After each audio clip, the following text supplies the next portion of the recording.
And we are live. Let's wait a second. Thank you everyone for joining. Thanks for joining our second episode of Friday Focus. I'm Pincus Schiff, your host, co-founder at Friday. Joining me today is Jacob Oberlander, certified public accountant from Oberlander Co. Jacob, why don't you introduce yourself to the audience? Hi everyone, my name is Jacob Oberlander. I'm the founder, CEO, team leader at Oberlander Co.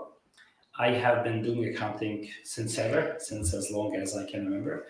I have run Oberlander Co. for the past 12 years. We're a boutique accounting firm focusing on accounting, tax, and CFO/advisory services. Beautiful. Thank you so much for joining us today.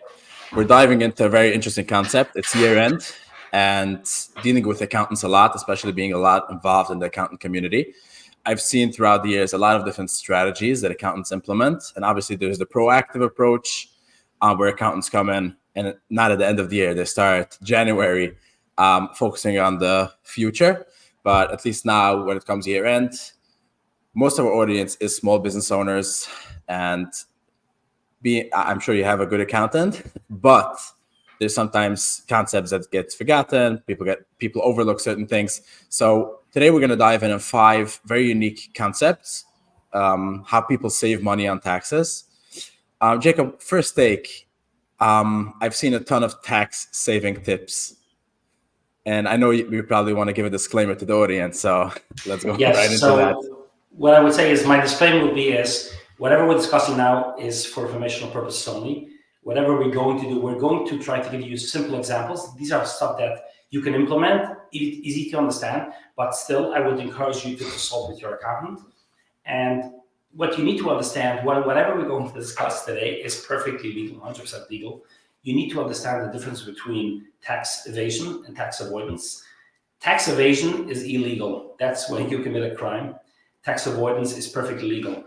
I would say it's not only legal, it's your obligation as a breadwinner to your family to pay as less tax as possible. So there's nothing wrong about trying to save money on taxes. This is the American way. We try to do that, but as long as it's legal. And always, whenever you have a question, am I doing something that's legal or not? There's a sniff test. What I try to tell clients is, think of it as sitting the opposite of an IRS agent. And they ask you a question. Can you answer that? Do you have proof? As long as you can answer that comfortably and you know that you did it the right way, then go for it. That's the way you should do it. I totally get it. The IRS has common sense too. Not everything is, again, there's a lot of laws, there's many different tax laws, but people should understand that they're human. You're going to sit with a person if you get audited and you have to explain to him. It's not like you're talking to a robot or some tax genius. You're talking to a regular person. Okay, so I've seen. I would ask one small thing. We're going to touch just to scratch the surface. We're not really going to go into very deep, but this will give you an idea. Some of the items you can implement right away. Some of that is a little deeper, but hopefully you'll get a good understanding on those topics that we're going to discuss today. Awesome. Let's dive in. I've seen this the first time on TikTok. And yes, I've seen it all over, and I actually get a lot of questions about Friday itself, if we can process payroll for kids. A lot of small business owners hire their kids for their small business and you pay them a salary. So I would like to understand 2 things. So first of all, that's for sure, just saying that you're hiring your kids, it doesn't work. So if you have a small business, there are certain jobs that your kids can do, and obviously extremely important.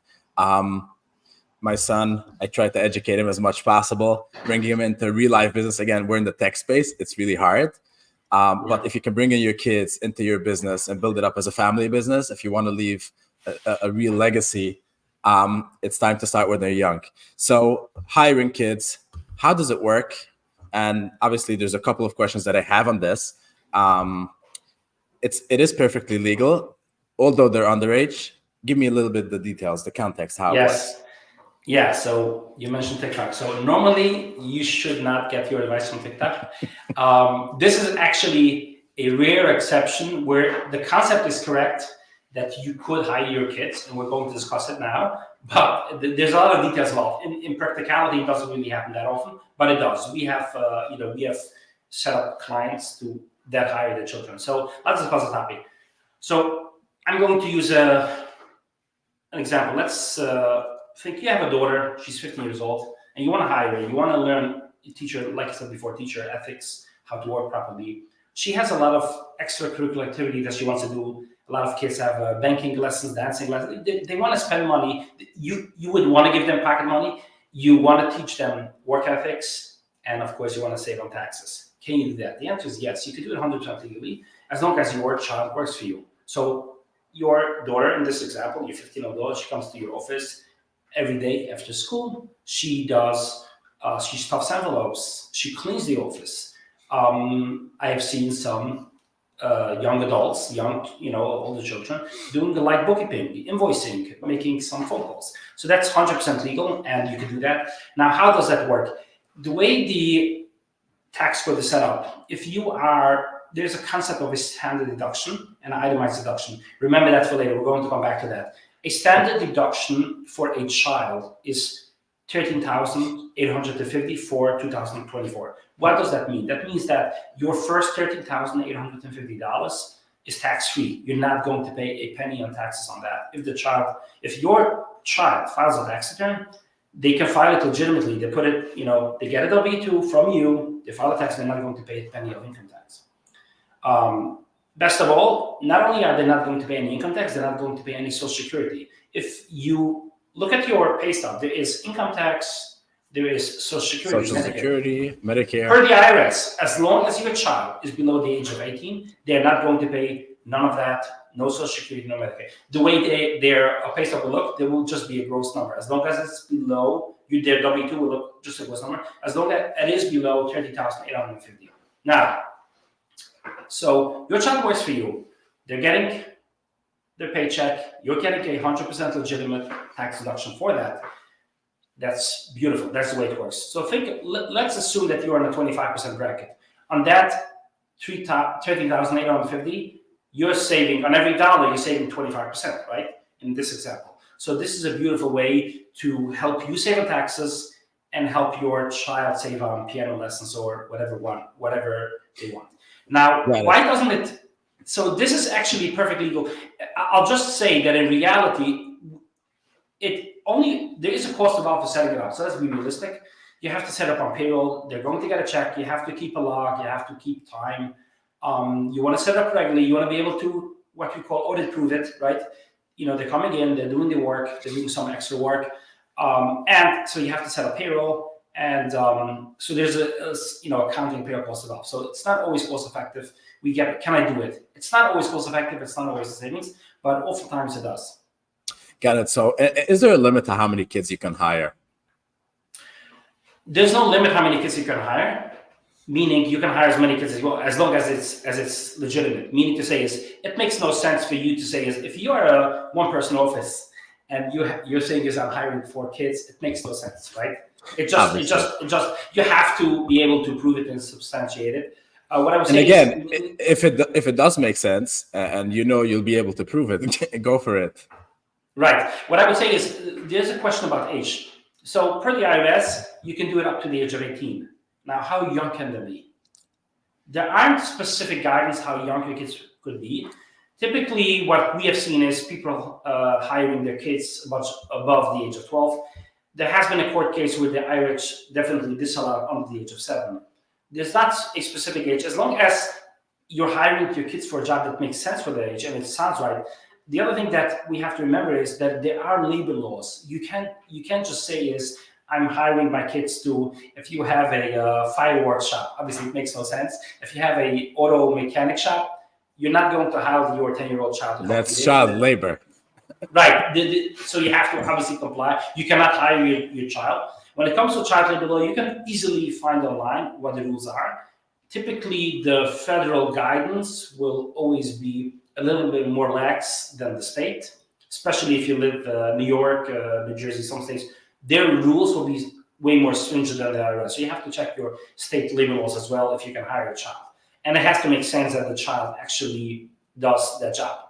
The biggest concern, the limitation of this is that it only works for an LLC and a sole proprietor, meaning when you file on Schedule C, when the owner is the parents, meaning the husband and spouse. The parents of the child are the sole owners of the business. If there are any external partners, this is not going to work. So in many instances, if you have a business with a partner, with an external partner, you cannot hire your child.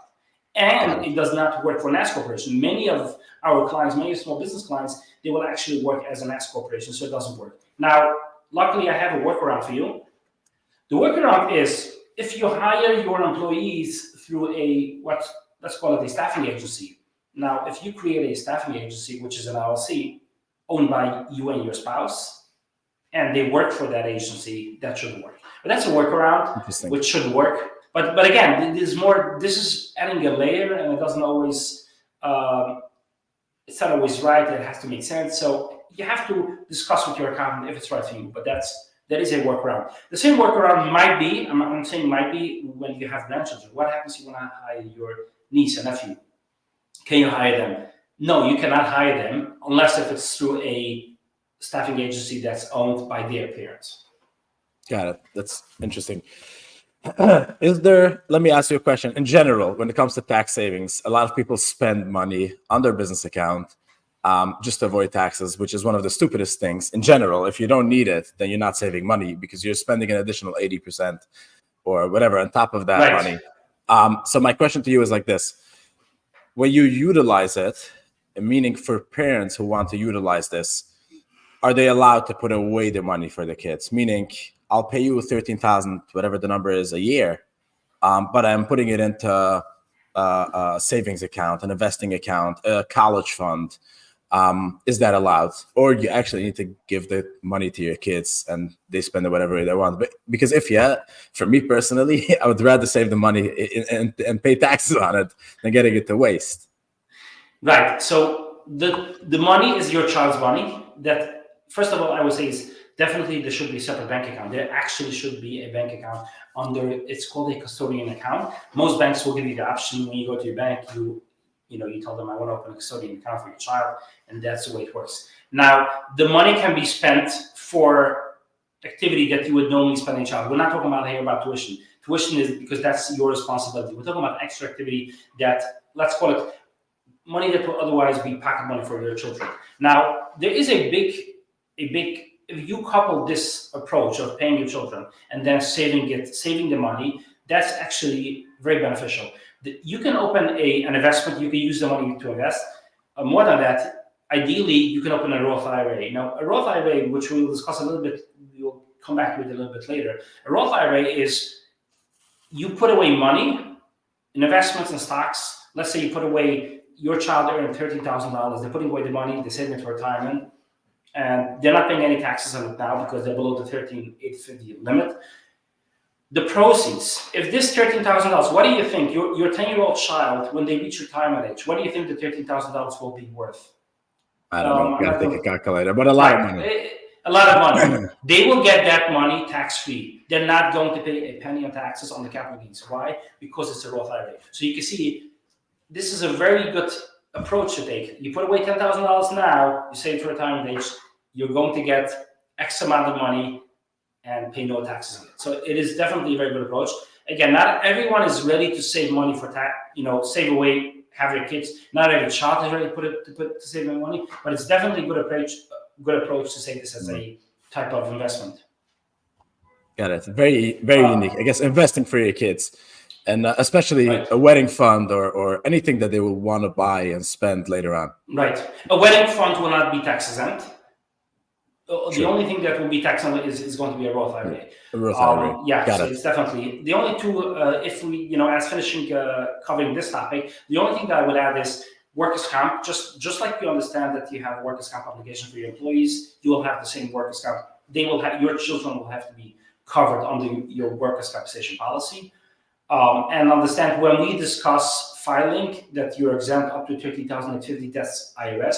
Your state. I know a lot of your listeners are New York State, New Jersey based.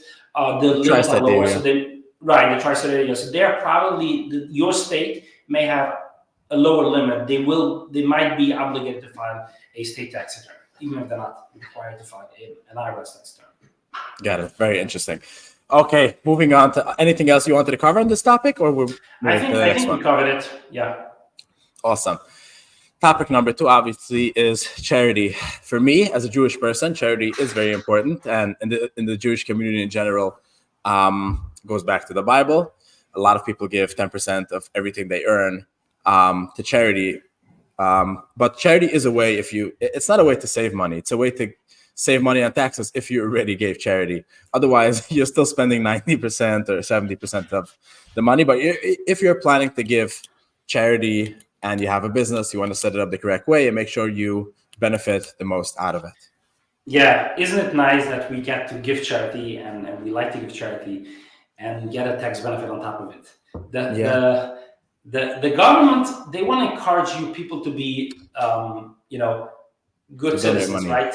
Right. So the way the tax code, you will see when we talk about a lot of the tax topic that we're discussing, you'll notice that there's a pattern there. The way the tax code is set up, they are encouraging people to do certain stuff. So they will actually sort of reward you for giving charity, because charity is a great thing. It's not always, the government getting involved. If you give charity to a needy person, to an organization that helps other people, then why not? So the way it is structured is that you get a benefit out of it. So let's get a fundamental understanding how charity works, and then we can discuss the unique tricks, how we can make charity work for us. In order for us to understand how charity plays into the tax system, we have to understand that there is let's call it a bucket. When I'm going to use an example, a person earning $200,000 per year. Every person earning $200,000 per year, or any other person, gets what's called a standard deduction. Remember, before we discussed $13,850 for a child. Right. The reason why I said $13,850 because that's for a single person. If you are a married filing jointly, the standard deduction for the coming year is $27,700. So what that means is that there is a bucket of $27,700 that you're not going to pay a penny taxes. So this person earning $200,000, are they going to pay taxes on every dollar? The answer is no. On whatever is in that bucket, your first 27 and change, you're not going to pay penny taxes. Now, excuse me. Now the IRS gives you another option, which is called the itemized deduction. It's a different bucket. So you can choose bucket A or bucket B. What is a bucket B? When we talk about itemized deduction, there are the big three. One is interest on your home mortgage, up to $10,000 of state or real estate tax that you pay, and then there's charity. If your bucket B is more than $27,000, you would use bucket B instead of bucket A. So if your bucket B is $100,000, would you use bucket B, which says a deduction tax-free $100,000, or your standard, which is $27,000? Obviously, you use bucket B. So what you want to do is you want to try to set up if you get your itemized deduction, this is where charity comes into play, when you're going to use, so to speak, bucket B. So if you have, now why am I saying this? If you're giving charity $1,000, you're married filing jointly, there's no value to it really, because at that point, and you don't own a house, you don't own a house, you don't have a lot of taxes, then the 27 bucket A is more valuable for you. But when you own your house or you're giving a little more significant amount of charity, this is where bucket B starts to make sense, what we call itemized deduction. So we're going forward, we're just going to discuss a way, where bucket B comes into play. So let's assume you have charity, you have a decent amount. So let's for argument's sake, say you have at least $10,000 worth of charity. You're giving money to charity, you're going to get a write-off. So think of it dollar for dollar. So if your tax bracket is 25%, for every $10,000 of charity, potentially there's a savings of $2,500. 25%. Right. That's the way it works. Now, in order for you to have charity works for you, first of all, it has to be a qualified organization. This is a question people often ask. If I'm giving money to my needy neighbor, my needy family, am I going to get, the answer is it has to be what's called an approved 501c3. When a nonprofit organization, they want to be able to collect donations and, incorporate it as a nonprofit, they have to apply with the IRS, what is known as a 501c3. Now, it has to be an approved 501c3. It could also be a congregation. So typically, when you talk about a congregation, that's typically what we would say is a shul. A nonprofit would be you know, organizations known in the community, organizations that help people in need. So that's the simplest way of giving charity when you're giving money to charity. Now, there are limitations. I think we should discuss the limitations. What I would say is that this person getting $200,000, wouldn't it help for him to give $200,000 in charity? Will it wipe out his entire income to zero? Yeah, but he still The has answer to. is, right. Obviously, it has to make sense. You will get audited if it's excessive. But we're talking about what happens if you do give. What is the maximum limit? Because remember, you can give charity from money and savings. So if you're earning $200,000, in concept, it could be that you have money to give to charity. Will you be allowed, right? And you have to understand, when we're having this conversation, we have people in real estate will technically on a tax return, they will show zero income, but they still earn the income legitimately, and they want to give charity. Will it count? Can they use a charity?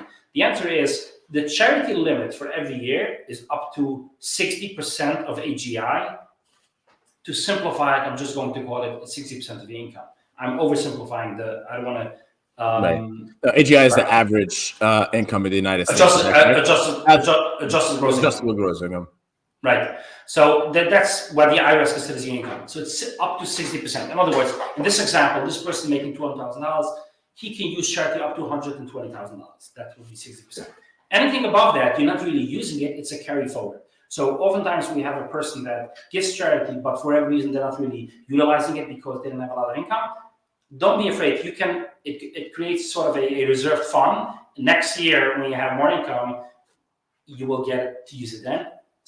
You can sort of save it in storage up to 5 years.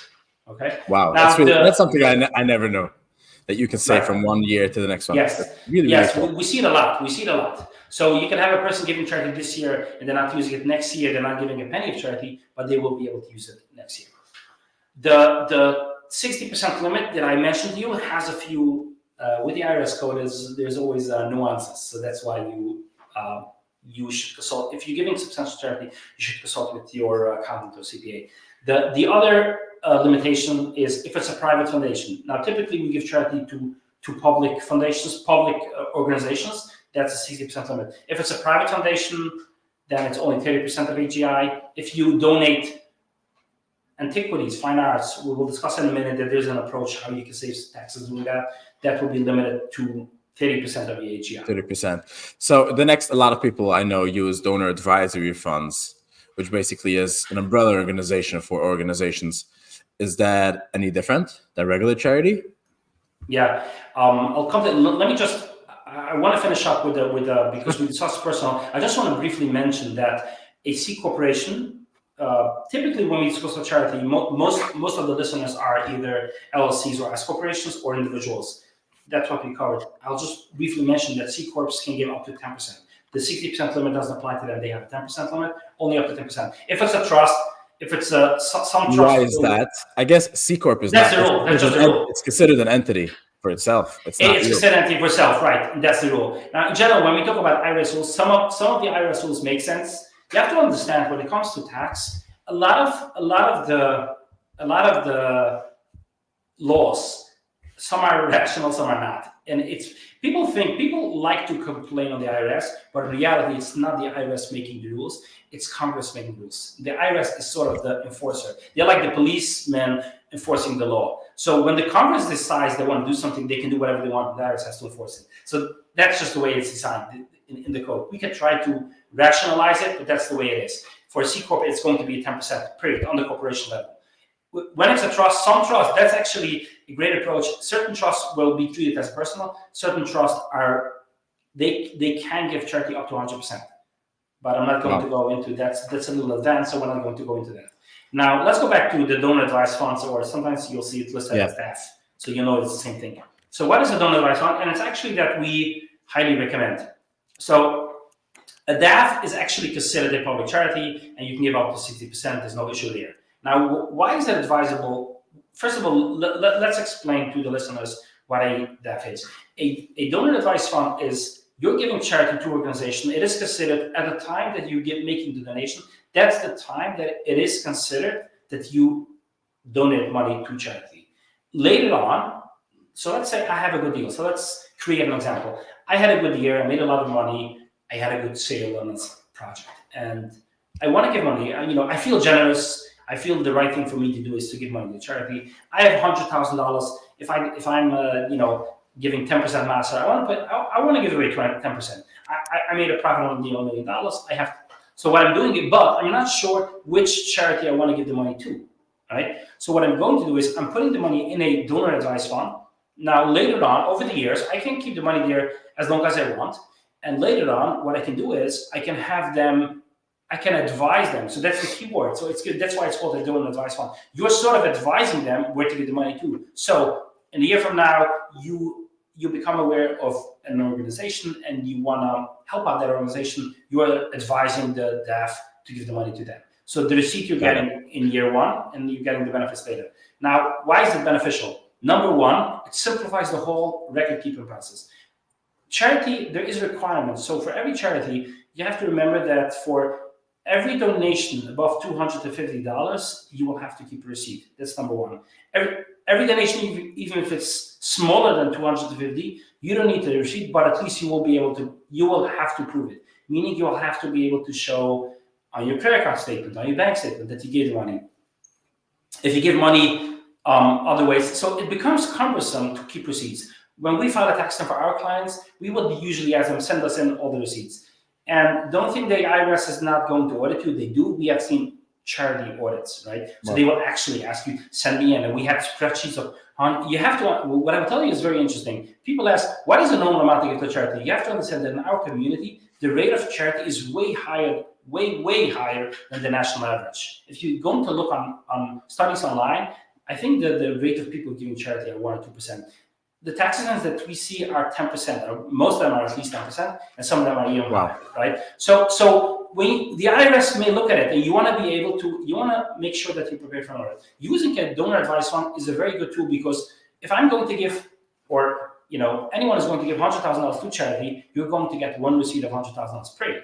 Now they're going to distribute the funds based on what you are advising them, but you're going to get one. It simplifies the whole record keeping process. If you get audited, all you show is one receipt, and you're good. Exactly. The way you're going to. Okay, go ahead. I'm sorry for cutting you off. Sure. As an advisor in the DAF, in the donor advisory fund, what many people I think don't know is they can refuse who to give charity to. You can advise them you want them to donate money to a specific fund. They can reject it. Yeah, you're not in control anymore. Right, and you cannot get the money back. So it's there's no way of you getting back the money. And what's important to know, and that's actually working in your favor, because when you're giving money to a charity, if the charity is not an approved 501c3, and you don't know that because you can be in trouble. However, when you give money to a donor advised fund, typically they will vet the organizations. They will not hand over any money to any organization that's not an approved 501c3. So they're sort of your back office, making sure that you're a policeman. Right. In the old days, if you're familiar with the big private foundations, if a person is a multimillionaire, or now millionaire is with inflation, we have to say billionaire. Sounds too little. So they have a private foundation, and they sort of have their own office taking care of the foundation money. But most of people that we work with day-to-day, small business owners, they want to be generous, they want to give charity. They don't have a whole organization, so they're using a donor advised fund sort of as the back office for charitable giving. Now, the way that works, right? So they set it up. They typically charge like approximately 2% to manage your money. Another good thing about DAFs is that you can actually invest the money. So I know Fidelity has it. Some will actually allow you to. The money that you contribute to the donor advised fund could be invested in safe investments. So if it's safe stocks, and the money could grow. Obviously, the money is not going back to you. It's staying for charitable purposes. But it stays in the fund. But that could grow, and that's nice. The other thing is that's very common is that when you give every morning charity, so we have a lot of people giving dollars. $5, $10. You're not getting a receipt. You don't have any way to prove it. If you're using a DAF to give it, some DAFs have the coupons. That's actually very useful, because this way you're sort of getting a receipt for it. So you will be able to deduct that money. You get a receipt for every dollar that you give. Right. Right. Anything else to add on this topic, Jacob? I know there's a lot, but right. I am going to brief. Yeah, it's a lot, and let me just briefly mention a few things. Number one, marketing versus charity. This is an important conversation when we're on the topic of charity. Oftentimes we see people spending marketing dollars to nonprofits. So let's say there is a local, in your community, there's a local nonprofit helping people in need. They have a baseball tournament for kids. You are the sponsor. You know, the t-shirts, you're putting the logo on there. The question is this charity or is it part of your marketing strategy, right? So let's say, right, it's a question. The answer is, you have to think what it is. And if it's marketing, if you're giving the money to this organization for marketing purposes, not with a charitable intention, then it's marketing expense. And that actually works in your favor. Why? Because with marketing, it's pre-tax, you don't pay any taxes on it, 100%. And we didn't even touch on that with charity, there is payroll, social security tax involved. But over here, there's no social security tax involved. You can give the full money. So you have to make sure if it's marketing money or charity. So if it's marketing money, then that works even better in your favor. So make sure that you are aware of this. That's why we see often some organizations will have journals. If you advertise in a journal, that's advertising, marketing versus charity. And in terms of for tax purposes, that's actually way more beneficial. I'll just briefly mention that there are more advanced strategies with charity. One of them would be CLAD trust. A CLAD is a concept where we see that with people making a lot of money, they're investing money in a CLAD. A CLAD is a charitable trust. It's a private charitable trust that you're opening. You can use the money. So let's say you're putting in $1 million in the CLAD. So typically it's when people make a lot of money. So the IRS will allow you to distribute the money to charity over 20 years, let's say. But you can use them in the meantime, you can use part of the money to invest. So after 20 years, you're still left with your business investment after giving money to charity. I'm not going to go into details, really cool. Especially this year. A CLAD is not really beneficial. It's not so beneficial this year because of the IRS interest rates, but be aware of that because we have seen in the past people utilizing CLADs, and that's actually for high net worth individuals, it could be a good approach. Interesting. Very interesting. Okay, we're moving on to number 3. And it's something that a lot of people do, and people put away retirement funds, either through their own funds. A lot of people I know manage their own funds, especially small businesses. A lot of people use advisors. Let's dive in. And obviously, if you're not planning to retire and you're not interested in getting money, it's always still safer to just pay taxes on the money. But if you're using it anyway, you want to put away, you're putting away money for retirement. You want to utilize this for tax purposes. So let's. I always tell people people have an obsession of not paying taxes. So they have they would do moves that are not wise, that are not smart, just not to pay taxes. They will, for example, they will spend money on the business just not to pay taxes. Sometimes the right thing is just to pay taxes. Exactly. Take home your money. Right. So when we talk about retirement, the goal of retirement is the government, as we discussed with charity, the government wants you to put away money for retirement. If Social Security that you pay every week on your paycheck, that's a form of retirement. It was created during the New Deal era. So you have to, the government sort of forces you to put away money and you will get it once you retire. On top of that, the government wants to encourage you further. That's just a minimum amount. That's not enough money to live on. The government wants to encourage you people to save retirement, so they will incentivize you. There are 2 ways how the government will incentivize you to put away money for retirement. Let's discuss retirement that are on a personal level, because that's really stuff that you can implement by yourself. You don't need any professional. You could just walk into a bank in a company. It's just got it. Yeah. Because I'm planning on having another episode just about retirement funds for businesses in general. So to that.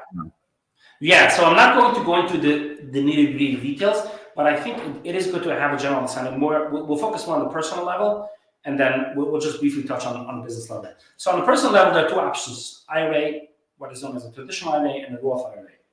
An IRA works. When you put in money, the limit is up to $7,000 for you, $7,000 for your spouse. So it's up potentially up to $14,000. You can do it up to you don't have to do it before year end. that's a good thing. You can actually do it until April 15 or your extension date if you file an extension. So you put money to retirement. What the government will say is, if you're putting away $40,000 for retirement, the money that you put away is tax-free. It's as if you never earned the money. You don't have to itemize. We're not talking about having pockets of itemized deduction, just in and of itself. If you're going to put away money for retirement, that's tax-free. The other option is... Sounds pretty good. Yeah, but it's not that good. I'll tell you why. Because the deduction, you have to earn money less than $116,000, and then it starts phasing out. It phases out completely above the $136,000. So there's not a lot of money that people save on taxes. So if you are making, if you're earning $200,000, then this option is not available for you. Okay, the traditional IRA. We'll discuss soon how you can still do it, but just on your personal level. If you're earning a lot of money, you cannot utilize this. The other option, which I prefer, and I want people to listen to this because this is way more useful and practical to do, which is called the Roth IRA. Now, Roth IRA is you're not going to get any write-offs right away. So think of it, people like to invest. Robinhood is very popular now, right? Every few years, there's another investment. There's a new app. Right, that's popular. So if you're investing with Robinhood or TD or any other Vanguard, any other traditional investment brokerages, people do that. People like to play on that. So, but if you're making money, if you're losing money, then that's that. But if you're making money, you're going to pay capital gain tax on when you sell your stocks, right? So what happens if you're doing what I always encourage people? Why would you open it under your own name? Just open it as a Roth IRA. Why is it beneficial to open a Roth IRA? You're not going to pay any taxes on it. So with a Roth IRA, how does it work? If you're putting, the same $14,000 for taxpayer and spouse, right? You're putting away $14,000. You're not getting the benefit. You're not going to get the benefit now. But if your money grows and you make more money on it, you will not pay a penny on taxes. We briefly mentioned the Roth IRA at the beginning when we talk about children. But the same thing applies to you. If you're putting away money to a Roth IRA and the stocks, increase in value, you're not going to pay any taxes on it.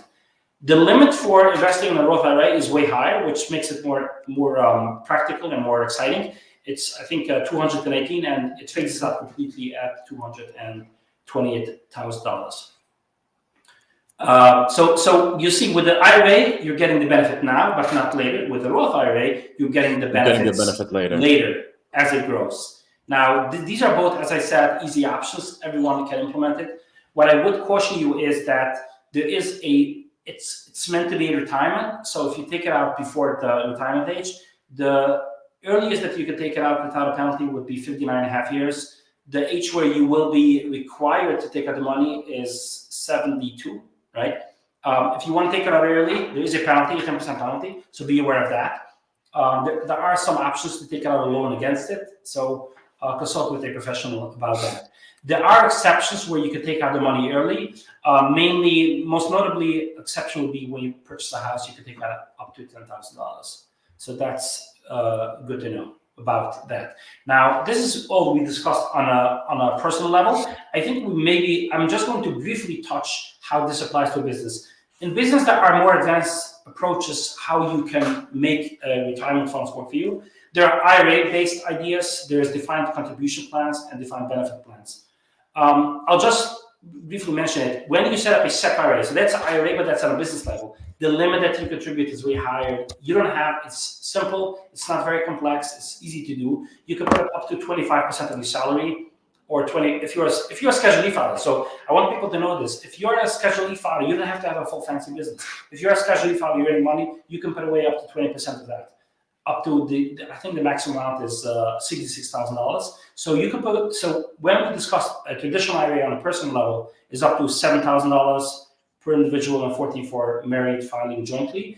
With a SEP IRA, the limit is way higher. Now you can even couple that with the 401k, so you can save money for retirement, and you save money on taxes. Right, but this works well with a small business that has the husband and spouse. What happens if you have a team of employees? You have to offer that to them as well. You cannot make it discriminatory. You can set certain guidelines saying you have to work X amount of months until you get eligible for this, but you cannot just say I want to give it to employee one, not to employee B. So that's something important to remember. And I'm not, so I think that's all for this topic. I would just briefly mention something that for big business, there is a unique idea that we do a defined benefit plan, which is a retirement setup. I would just mention it works well when the business owner is an older person, closer to the retirement age, and the employees are younger employees. So this is an approach where you can actually make it work beneficial to the owner, and they can sort of put away a lot of money for retirement. It works well for them, and yeah. Awesome. Sounds very good. Moving on to the next. Anything else you wanted to add on the retirement for now? That's all. I think we sort of gave a brief overview. Yeah. Awesome. Tip number 4, health insurance and HSA accounts. Not too familiar with that, I'll be honest. I did set up a lot of clients with deductions, HSA deductions, and stuff like that. But how do people use it as a tax benefit? Yeah, so HSA is actually something that I like. It's actually it's a little known secret that people are not aware of it. Before we get to HSA, let's discuss briefly overall the health insurance arena. In the US, health insurance is extremely expensive. It goes up every year. It goes up way faster than the general inflation. So it's very expensive to buy health insurance. It used to be cheaper, and that's when the companies used to offer it as a fringe benefit. Now it sort of became the general practice. But at the time when corporations started offering it, it was like just a fringe benefit, like giving you a cell phone, right? So, but now they're just stuck with it. So when it comes to health insurance, you are a lot of companies offer health insurance, but we're not discussing here about people offering it. We're talking about when you do health insurance as a tax benefit. Health insurance, if you set up right and you offer it for a company, it's 100% tax deduction. If you're self-employed, you're paying yourself health insurance, it's also considered a tax deduction. So you're setting up health insurance. Now, setting up health insurance is very expensive. So I'll just mention that if you want to save on health insurance, you can do through your exchange website.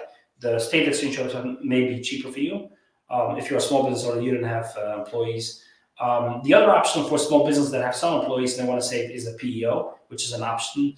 You'll probably pay less taxes if you do it if you pay your employees through a PEO. A PEO is when it's a sort of like an outsourced staffing agency. So because the professional employer, right? Because the pool of employees are bigger, then you pay. That's an option that some people consider. The other option, which is fairly common, I've seen talking about PEOs. I've seen work with hundreds of clients. A lot of them went to PEOs, came from PEOs.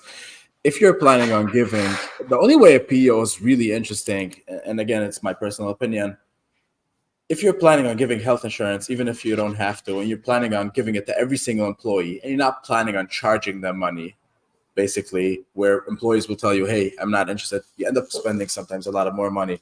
So before starting with a PEO, even though it sounds good, saving on health insurance, if only one person out of 50 is using it, you're probably going to lose a lot of money.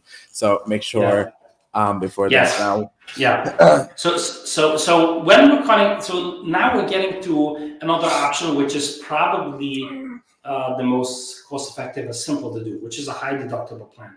You can offer insurance, but set up a high deductible plan, which really means there's very high deductibles, high co-pays, so it doesn't cost you as much. That's a good way to offer health insurance. The problem with a high deductible plan, and I don't care if it's on a business level or on a personal level, is that you are afraid of co-pays, you are afraid of high deductibles. What happens high deductible are often referred to as emergency insurance. So if something, God forbid, happens and you have to claim your insurance, you have a high deductible, and what am I gaining out of my insurance? So when we are pairing that with an HSA, it works very well. HSA, so let's discuss what HSA is. So before I continue, I want to caution you, HSA is only available for a high deductible plan. You cannot have an HSA if you have a regular insurance. It only works for the high deductible plan. So if you offer a high deductible plan, you can set up HSA account. Now, the HSA account is an account where you put in money every week, every month, and the money that's in that account can be used. It's pre-tax, so you're not paying taxes on the money. Taxes on that money. Right, it's pre-tax money. And you can use the money in the HSA to pay your co-pays, to pay your deductibles. Now, you can also use the HSA money to pay for over-the-counter pharmaceuticals. Think of it, Band-Aids, contact lenses, right? That's a legitimate Any medical expense, right? Any medical expenses. The IRS has a you sort of have to qualify it. If you're going to spend it on your grocery orders, then you'll be taxed on the money, and you'll have a 20% penalty on that. But it is a good option. Now, the reason why I like HSA is, first of all, it's not a use it or lose it. So if you put money in your HSA and for whatever reason, thank God you don't have any injury and medical you need to go to the expenses, doctor, you can carry it forward for future years. You don't lose your money. You can even use the money. People are not aware of this. You can even invest it. You can treat it like a Roth IRA. Interesting. How does the HSA account? Where do you open HSA account? So there are some banks that will offer it. There are specialty banks that open it. One of them that comes to mind is HSAbank.com. Some of them that I've seen before. You can open HSA if your employer does not offer an HSA account. You can just open it on the individual level. You can open, and then the company can open it. Now, I just mentioned one name. I usually don't like to mention. I'm not saying they are good or not. This is just one option that came to mind now. Right. I've seen several, but what you open a call. What you do is you open an account with them, you put in your information, the money goes into that bank account. You're actually getting a debit card. So when you go to this is another good example. If you don't have, many people don't have dental insurance, you can use your HSA account to pay your dental. You go to your dentist. I have to do some work. You have money. You just swipe your card. You're getting a debit card for it. It's as easy as that. Very, very cool. Okay, so back to any money that you spent on health insurance in general, or an HSA account is tax free. What about deductibles? Are the deductibles that you actually paid a part of this? So let's say if I have a high deductible, so let's say first $5,000 is out of pocket. On the first $5,000 that I spent on copays, right? Is not. That's on that. No, it's not a business expense. On your business level, it's not a business expense. If you are itemizing. Remember we discussed before about itemizing. Right. Health and medical related expenses are considered an itemized deduction. It gets added to that bucket B that we mentioned before. However, it has to be. The problem is it doesn't really practical because the limit, you only qualify if it's more than 7.5% of the AGI. So if your AGI is $200,000, you have to spend at least $15,000. Only the medical expenses above $15,000 in this example will be eligible for a medical deduction. So it's something to take into consideration. Right. When you set up your deductibles, when you set up health insurance, and if you can set up your deductibles that you shouldn't pay, let's say if your AGI is $100,000, you said the number is $15,000. Yeah, is that the number? It's 7.5% of AGI. 7%. So if you're earning $200,000 a year, and I think it makes sense to put your deductibles, find the cheap. If you're ready to pay a high deductible, make sure it meets at the same level. It has to be done through an HSA. If it's not through an HSA, then you're not going to use it. There's no value. Right. In practical terms. Very rarely have I seen that a person was able to deduct medical expenses on the personal tax return. I'm not talking about a self-employed person. A person who has a Schedule C. I'm talking about if you're filing your own tax return and just getting an itemized deduction. Why? Because you have to reach a very high limit. I only see with people with infertility treatments or people who have, God forbid, a child that is sick and they have the medical expenses so high out of pocket. That's the only way where you actually see it being used. But otherwise, if you spend a few $1,000s out of pocket, you're not going to be able to utilize it. Got it. Anything else you wanted to add on the health insurance topic? I'll just add the limits. The limits for a family is you can put away every year. The new limits, I think for 2023 for a single is $3,850. For a family, it's $7,750. So that's the limit that you can put away every year. Got it. Very cool.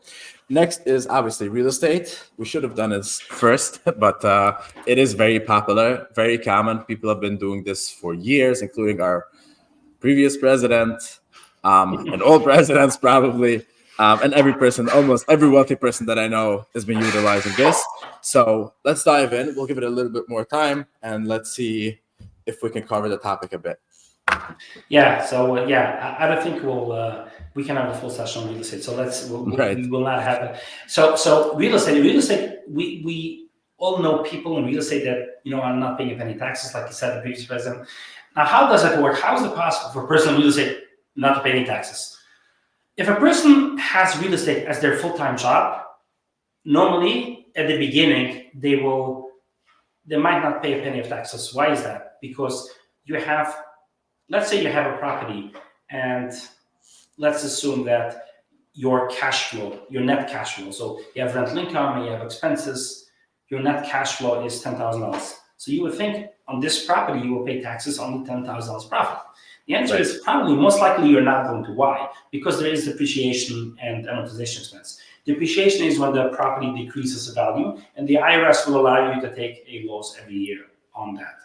Now, so what you're seeing here, in terms of cash flow, you're profitable, but in terms of on the books, right, per the IRS, you're showing loss. That's why you're not going to pay taxes. Now, I have some good news for people not in real estate. At the end of the day, they will, it will caught up to them. Meaning to say is they will end up paying taxes, but it's not forever. But that's the way you can sort of structure that it should continue for years to come. But if you're just buying one property, eventually you will end up paying taxes on it. So it's not like you will have tax free forever. So that's the idea of real estate. Now the question is, how can we all benefit from real estate? How can we all make it to work in our favor? It's important for us to understand that when it comes to real estate investment, there are 3 levels. You can have an investment in a property where you have no involvement whatsoever. There's something that's known as a real estate with active participation, and then level 3 is real estate professional. The key here is you want to be able to be eligible to be the real estate professional. So when you buy one property, so why is it important? There is a concept which is known as when you buy real estate, in general, when you have income, there's a concept which is it passive income or non-passive income? Now, what do I mean by that? I think it was in 1987, the government passed a new law. Until that time, if you work on Wall Street, you're making $400,000 on a W-2, you have a nice wage, you have a lot of extra money, you're buying real estate. You're buying real estate and you're depreciating it. You're showing on that real estate deal a loss of $400,000. What you were able to do is just wipe it out, just pay no taxes. Congress decided to put a stop to it, and they said no, it doesn't work that way. If your income is greater than $150,000, you will no longer be able to apply your real estate losses against your ordinary income. So real estate is considered passive. You are no longer able to apply passive losses against non-passive, right? So that's the idea. That's what they implemented. So real estate by default is considered passive. The burdens are you to prove otherwise. So if your income is $100,000 and you have real estate losses up to $25,000, you are still able to apply it if you have some active participation. But if your income is greater, it completely phases out about $150,000. So if your income is more than $150,000 and you have substantial real estate losses, you are not eligible to apply it. The only way that you can utilize the real estate losses is if you have a regular business. And so the only way is if you're doing real estate full time, because when you do real estate full time, in essence, what happens is your real estate becomes your non-passive business, right? Income. That's your business. And that's what is known as a real estate professional. You become a That's why it covers you can use the losses against your gains. Got it. Right. Now, real estate professional is not something that you print out a business card and you call yourself, John Doe real estate professional. There are specific IRS requirements, and there have been court cases and audits involved. So there are very specific rules, so you have to carefully consider this.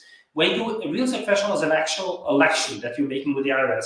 And I'll briefly mention the main items. It has to be your main business. You have to put in more than 750 hours per year. So think of it as if a normal person works 2,000 hours per year, I think if you work 40 hours per week, it comes out to 2,080 hours. Right. So you have to put in 750. So we're talking about here about a third of your time. So number one, you have to make sure that a third of your time goes to real estate, and it has to be your main business. Now, if you have one house, one project, you're not a real estate professional. If you have 2 apartments, you're not a real estate professional. And people ask, "Can I be a real estate?" No, it doesn't work. If you have a big business, if you have a manufacturing facility doing revenue of $10 million per year, and you have a few projects inside, that's not a real estate professional. So it has to be your main job. You have to really be in the business in order to make it work. Now, the place where I've seen working it great. So what happens if you have a business, with the $10 million revenue, you're working 40 hours a week and not doing any real estate?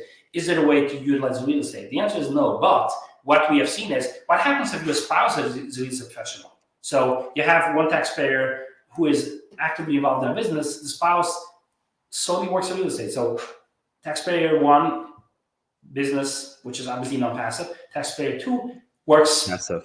2,000 hours a year in real estate. They can be classified. Now, once your spouse is classified as a real estate professional, you can sort of combine those two. You can sort of use them one against each other. Got so it. That's actually very beneficial. So one advice for you is, if you want to go into real estate, either do real estate or a business. Don't do both, because you'll end up losing out. Or just you do whatever you want to do and make sure your wife is in the real estate industry, or your spouse, and then you're good to go. Got it. Anything else to add on the real estate topic? Once we get to real estate, there are a lot of clever ways to save on taxes. For example, when you sell a property, there's a 1031 idea, right? You could sort of swap it, quote unquote, exchange it to another property. When interest rates are low, people used to do, now interest rates are high, so it's not really very beneficial. But when interest rates are low, instead of selling properties, you can sort of cash it out and use the money to buy new properties. So there's a lot of clever ways how you can make real estate work for you, tax-free, and there's a way to get more depreciation. So it's a really fun and advanced topic. But I think that's. But I think it's a fun. It's an interesting thing for someone who is really in the business. But in general, people don't. If you're not in the real estate business, there's not really a lot of ways for you to utilize it, I assume. Right.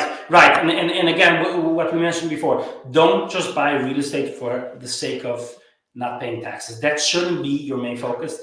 It's not going to work in favor. We have seen people making bad real estate deals. So it's not just, I'm going to buy a property. It has to be the right property. Consult with with a professional, with someone who has experience in real estate. Exactly. You try to make money. That's the main. Yep. Awesome. Jacob, thank you so much for joining us today. And thank you all for tuning in. And looking forward for our next episode of Friday Focus. And see you guys again. Okay. Thank you, Pincus, for having me. Thank you. It was a pleasure. The time went by very fast. If someone wants to reach out to me, probably the best is through LinkedIn or to our website, oberlanderco.com. Have a good day. Awesome. Thank you so much, guys. Bye-bye. See you again.